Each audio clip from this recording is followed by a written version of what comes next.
is because the right wing, who again is weaponizing everything related to Hunter. I mean, think of this. This is the most secure building probably in America. Find something else to write about. Yeah, write about something else. Despite me not wanting to talk about Joe Biden all day, Joe Biden has forced himself upon us by trying another attempt at the student loan debt forgiveness. Also, because we haven't talked about Hunter and his child that Joe Biden does not recognize as his grandchild. And the conclusion is in. Who will be found guilty of the cocaine bandit crime, whatever you want to call it? I don't know. All that more coming up on this episode of Daily Caller Live. Thanks so much for tuning in. Daily Caller Live starts right now. 2, 1. Here we go! Might be the only brown guy on earth named Jobob. That is actually their name, Jobob. Live from the dingy bunker, completely cut off from the outside world, except for you fine folks. My name is Jobob. This is Daily Caller Live. Thanks so much for tuning in. On today, it is Friday, July 14th, the year of our Lord 2023. Starting the weekend off not right. No, it's not right. We were gonna kind of have some fun, talk about some fun stuff, and Joe Biden and the White House announces that they're going to cancel student debt again. How did that go last time? I seem to remember something along the lines of, was it the Supreme Court that said, no, you can't do that? I don't know. Something happened last time to where the Biden administration was like, oh yeah, I guess we can't do that. And yet they're taking another crack at it. I think this is a hugely important thing happening in the United States of America right now. It is a lot of times, well, the headline here is that the Biden administration is taking another crack at bribing future voters. Now, just at the onset of this, I would like to say a couple things. I don't like it when any president of the United States tries to bribe voters. And just for the sake of, I guess, fairness, I'll give you this example. I did not like when President Trump was running for president, and in the last 2 or 3 weeks of the election, gave like $50 million or something to HBCUs, historically black colleges and universities. It was just like, dude, this is clear and obvious. I'm trying to buy your votes with taxpayer dollars. But of course, that happens more constantly and more frequently on the lefty side of the aisle, because that is the whole shtick, is we are going to buy people's votes with taxpayer dollars. One of the biggest iterations of that was, again, I don't know if you remember this, but Joe Biden was making the news for trying to, quote unquote, cancel student debt for, I don't know, however many people who had a Pell Grant for $20,000 and $10,000 for the rest of people. A one-time only thing that it just didn't really make sense to begin with, even if it was legal. So wait.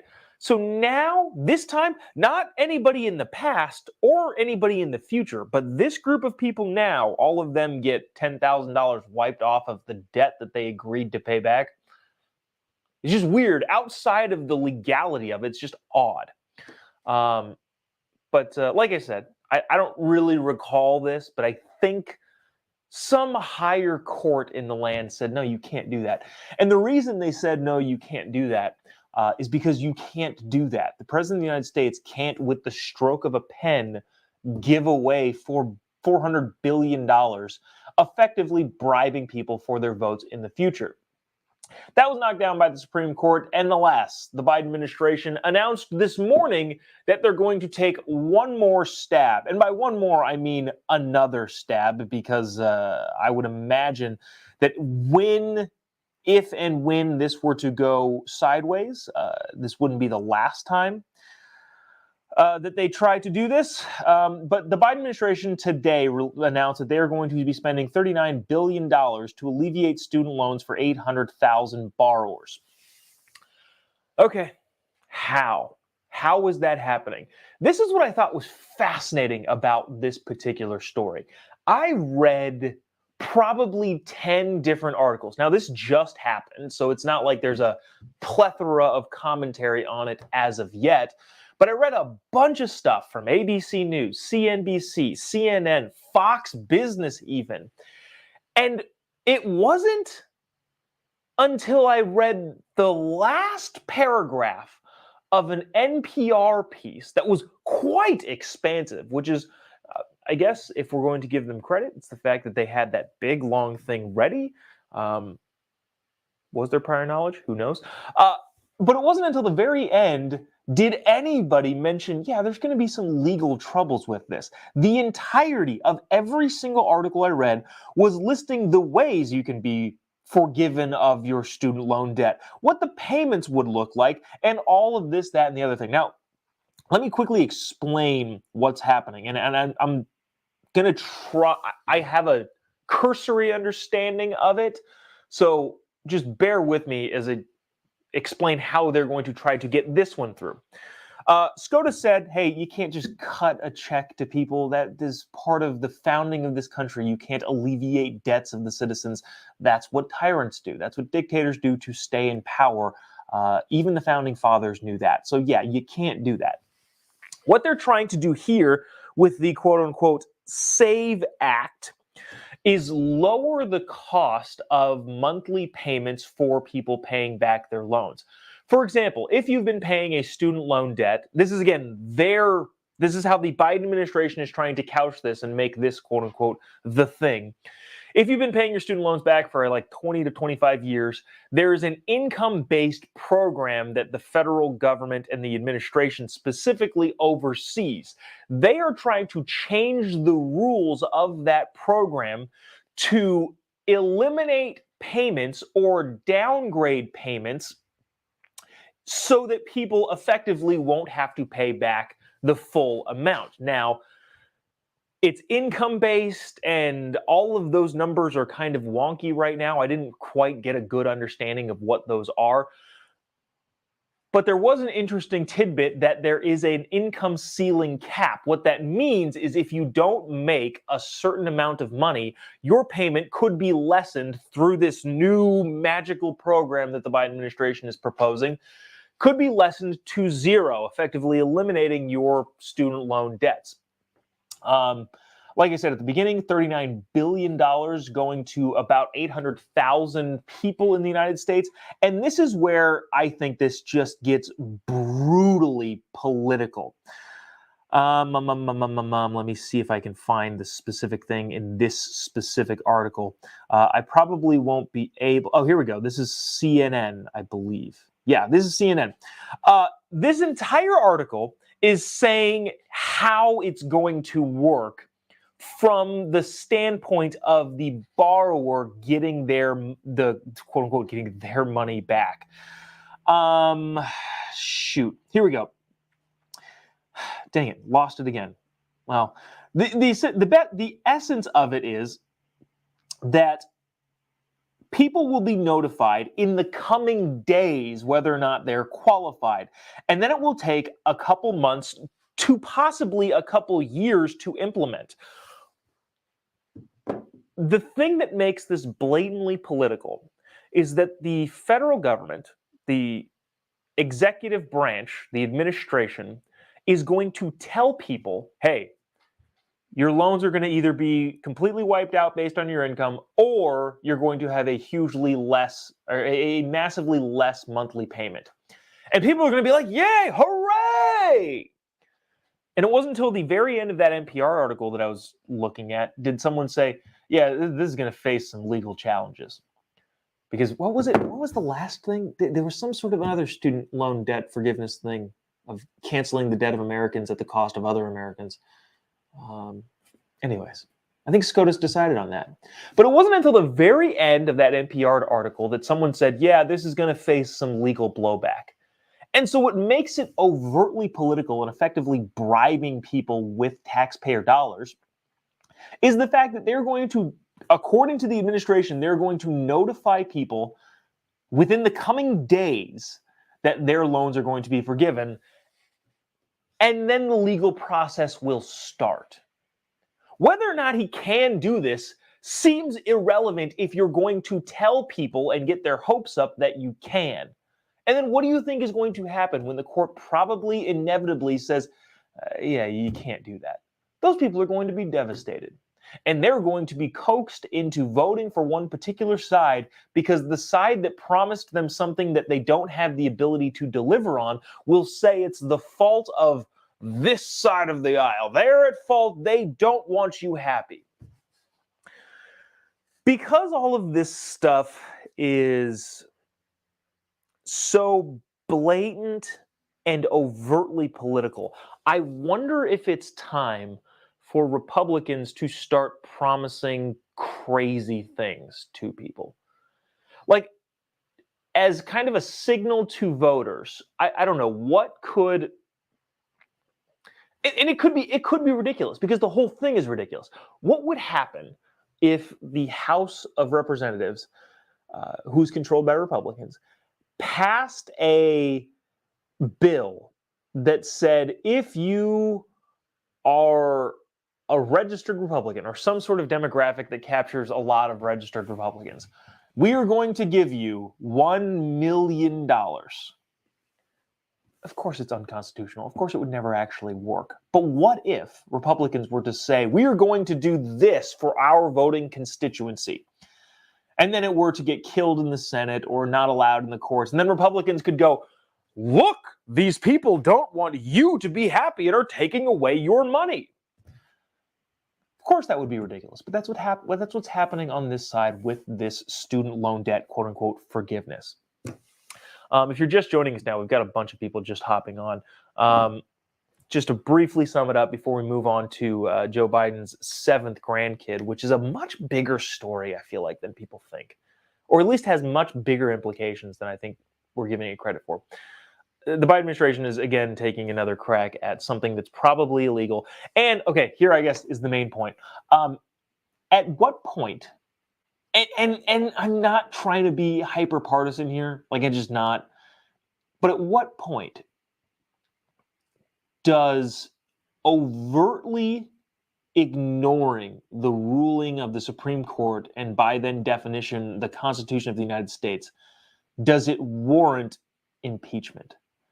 I have said this multiple times. I'm a big fan of impeachment. I think more presidents should be impeached. The way the Constitution works and the way the government is set up, I think more presidents should be impeached more often. The fact that we've only had 4 impeachments and 2 of them came in the last term is kind of crazy. But if impeachment, the basis for impeachment is that the President of the United States, and again, the President specifically, if the basis for impeachment of the President of the United States is that they are not upholding their oath of office, and the oath of office says to protect and defend the Constitution of the United States, if the President is overtly trying to get around the Constitution of the United States or ignoring the Constitution of the United States, at what point are they no longer taking the oath of office seriously? And then if that's the case, how would impeaching said president be even really a partisan move? Right? That's how I'm working it. Like, I don't want to be like, we need to impeach Joe Biden. I think the guy's an idiot and I disagree with him constantly. But there is a point where you can make the case, well, the president's oath of office is to protect and defend the Constitution. This is clearly, blatantly against the Constitution. And again, not to sound like a hyper-partisan, but wouldn't that be grounds for impeachment? Among many other things, right? The executive branch is also tasked with protecting the border, and there's been impeachment attempts or introduced articles of impeachment introduced for the handling of the border. There was a Wall Street Journal piece in the opinion section with 5 different authors writing about in serious terms about how to or why Joe Biden could be impeached. Again, this is not a, hey, let's impeach him because I disagree. It's like, no, it's the administration knows what they're doing is not constitutional. The president knows what he's doing is not constitutional. So at what point or in what sense are you then protecting and defending the Constitution? Anyways, so there's that. Let's get to some more less serious, but also more serious. You know what? I think this is a very serious thing. In the 30,000-foot view of politics, I think the story about Hunter Biden's daughter and in effect Joe Biden's granddaughter is freaking fascinating. And the reason is because of the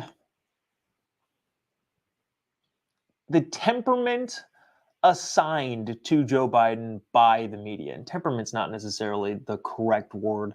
The feel of, oh, he's a good guy. Oh, he's just a good guy. That's why I voted for him. He's just a good guy. A point that I've made several times before and will continue to make is that the art of running for president, generally speaking, does not allow for a quote-unquote good person. And what I mean by that is you have to be ruthless to run for president of the United States. You have to be willing to stab people in the back. You have to be a killer. And I'm not saying literally killing people or literally...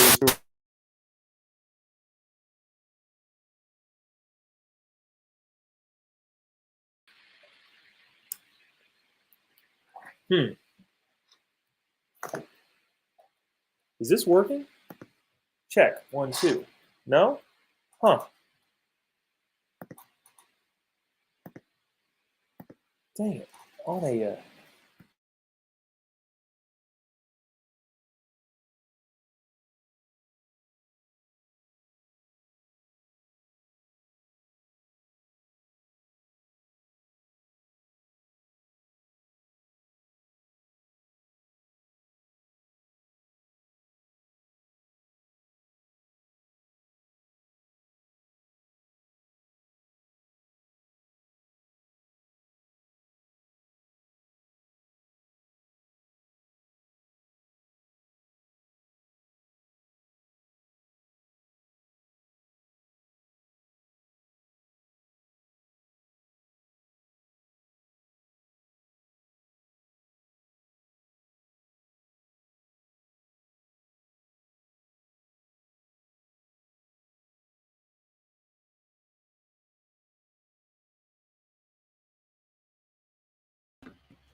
Well, that was weird. Sorry about that. Not sure what happened there, and maybe we'll blame the deep state. But we should be fixed and back up and running. If you can't hear me, let me know. Where were we? We're talking about Joe Biden's grandchild. Okay. Yeah, wow. Seems like I think we're back. Such weird. There's no reason for that to happen in terms of like, I checked all the settings, all the cameras are fine. It doesn't, yeah, weird. Chaz says, the CIA is trying to silence you. I agree, Chaz. Thank you. Oh, we hear you. Good. Okay. All right. Where were we? Geez, wow. A lot of people coming to the defense here. This is censorship. All right, where were we? Talking about Joe Biden and the president of the United States. I wonder if that cut off at a really bad time, because I think I said to run for president of the United States, you have to be able to stab people in the back and you have to be a killer. And then I clarified and said, it's not literally. I'm talking about just the mentality. Like Kobe Bryant had a killer mentality. I don't know why that was the first person to pop in my head. Michael Jordan, those types of people. Anyways, you have to have that type of mentality. And generally speaking, the mentality that you have in running for president does not translate to being a quote unquote good person. So if you're not following this story, there was a big New York Times opinion piece by Maureen Dowd, who is not what you would call a conservative by any stretch of the imagination, entitled, "It's 7 Grandkids, Mr. President," saying that, hey, you keep mentioning that you have 6 grandkids. You have 6 grandkids, 6 grandkids, 6 grandkids. When in fact, that Joe Biden biologically has 7 grandchildren. One is the Hunter Biden mistress, she lives in Arkansas. This girl's 4 years old now. knows that her grandpa is the president of the United States, but has no communication, has never met I don't even know if she's met Hunter, let alone the president of the United States himself. And I'll get to why I think that's fascinating, and I think it's interesting, and it is it speaks volumes to the culture of politicians in general. But first, I want you to watch this. This is The View, of all places, talking about this story that I think is a much bigger deal than not. Watch this. So I kind of think, well, she should be kvetching at the son, whose baby it is. It's not the president's baby. So I don't know what you think, but I'm throwing it out there. I agree with you completely. It shouldn't have been directed to Joe Biden. It should be directed to Hunter Biden. It's 5 children, not 4, Hunter, because this is not Joe Biden's baby. And I think it's very hard for Joe Biden to be a grandfather to the child if his son is not being a father. He can talk to his child. He can advise Hunter. But look, what is absolutely evident to me is that the right wing and the MAGA world has decided to weaponize Hunter Biden against his dad. Yeah. And everything and anything Hunter does or does not do is going to be weaponized. Yeah, there's a point to that. And here, let me make the case at this point. The reason that it matters that Joe Biden does not acknowledge his 7th grandchild is the fact that there is this thought that Joe Biden is a good person. And what I would like to say, or what I would like to acknowledge for any politician, is the chances of the president being a good person is not high. Generally speaking, if you've got an Obama, if you've got even a Joe Biden, who has just a great smile, chances are that their PR team is really good at making them feel like a good person or look like a good person. And the reason that matters is because Democrats specifically, in a lot of cases, in Joe Biden's case, specifically in 2020, got the benefit of the doubt of, I just trust the guy. What I'm trying to say is why. Why does a feeling about the president of the United States or any politician in general factor into whether or not you vote for that person at all?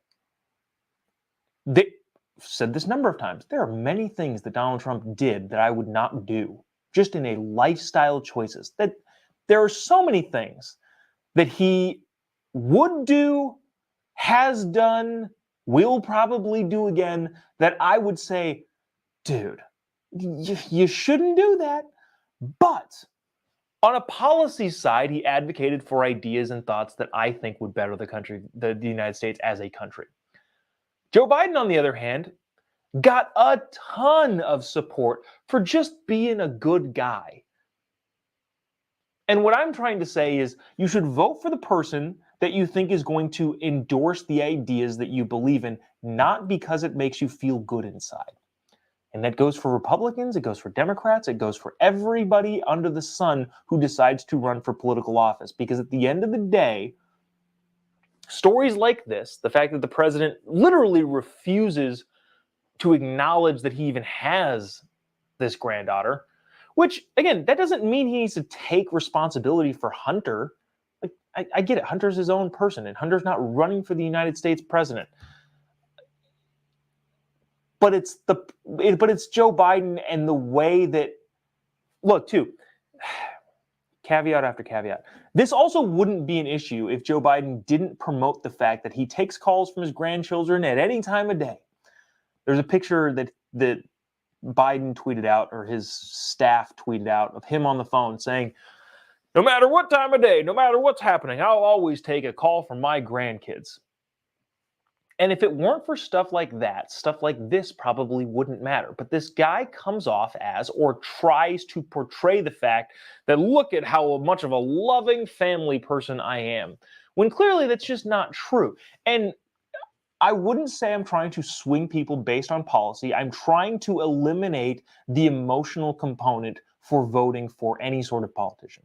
If you can eliminate, on a personal level, if you can eliminate the emotional component of, well, Joe Biden just seems like a good guy, and go based on entirely policies alone, or flip it around, Donald Trump seems like such a rude person, that's fine. I don't care. I don't care at all. For all I care, the president could live a, well, I don't want to say morally reprehensible because I think that would bleed into the decisions, which would affect me. But the president of the United States can, I don't know, be just a jerk. And I don't care. Why would I care about that? I care about the policies that are going to affect myself and the country as a whole. And so the bottom line at the end of the day here, what I'm trying to say is this stuff matters because Joe Biden gets credit for being a good person, which he is not. And even if you disagree politically or policy-wise, what I would like to come together as a people on is understanding that the person running for president, generally speaking, is not a good person, and therefore they shouldn't get credit for being a good person and should only get credit for what they have done or what they will do from a policy standpoint. I'm going to make you vomit just a little bit more because it's Friday. By watching this next clip of The View, in which it's just, dude, the partisan hackery on The View is just astonishing. They, for some reason, they want to maintain Joe Biden as a good person in the view of themselves and their viewers, and sound silly in the process. Watch this. I think President Biden doesn't need to overstep his son. I like that part, but I don't know why they go out of their way to say 6 grandchildren or 4 kids. When my parents talk about me, they say, we love all our kids. We love our grandbabies. I've never seen them numerically repeat over and over. I like 3 kids. I like 4 this. I like 6 this. I like... The reason that's happening is because the right wing, who again is weaponizing everything related to Hunter, keeps asking, so how many children do you have, Mr. No, it's grandchildren do you have? How many? It's been speeches he delivered. Maybe Maureen Dowd should find something else to write about. Yeah, write about something else. I'm sorry. You know, these things are, for me, when you start talking about people's families and what they're doing, I find it unnecessary. This is not anybody's business. Nobody needed to know about this. No. This is private. Again, if you weren't getting credit for being a good person, none of this I don't think would matter. Like I don't know, I hate to use him as an example, but if on Donald Trump's side, if we found out that Donald Trump had a kid somewhere else with a out of wedlock, just in general, that really wouldn't be shocking to me.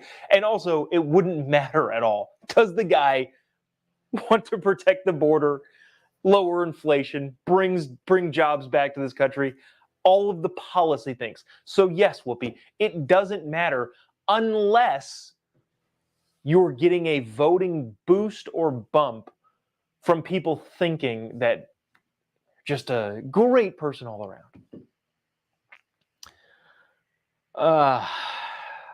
That whole glitch thing we had kind of threw me off. Russell asks, why is this still on TV? I would assume he's talking about The View. This show's not on TV. But yeah, I don't know. Does anybody know anybody that watches The View? I don't watch The View. I don't know anybody that watches The View. I don't know anybody who would know anybody else that watches The View. So I don't know. I don't know who. I don't know. Interesting. To wrap up the week here, we need to get to this very important story. That is that the cocaine bandit in the White House will not be found. The Secret Service announced yesterday that they are deciding to end their investigation into the cocaine bandit that brought a Schedule I narcotic into the White House, the most secure building in the country, as we heard Kevin McCarthy say at the beginning. Now, if you, let's see, I don't know, forget to flush the toilet and are a Republican, you'll probably be found out. But nope. Finding cocaine in the White House and finding out who brought it will not be found out from the Secret Service of the United States. This is a Babylon Bee parody image, by the way. We may never know. Property of Hunter Biden. So there is that. Let's see. Oh, interesting. Got a correction here, I guess. I don't know if this is true or not, but Karen says it is a Schedule 2, not a Schedule 1. To be honest with you, I don't even know what the schedules are. I draw the line very lightly at drugs. So anything past weed for me is,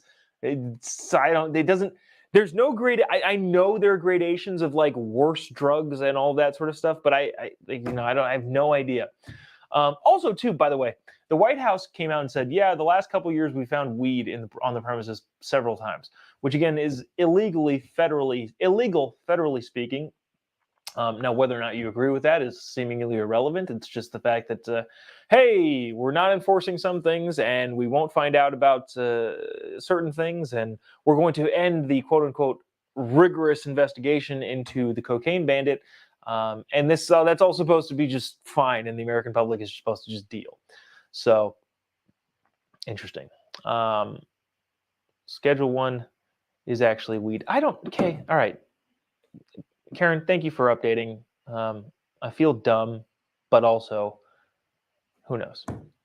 I don't know. I don't know how you classify drugs. It's all bad. Just try not to do that. I guess.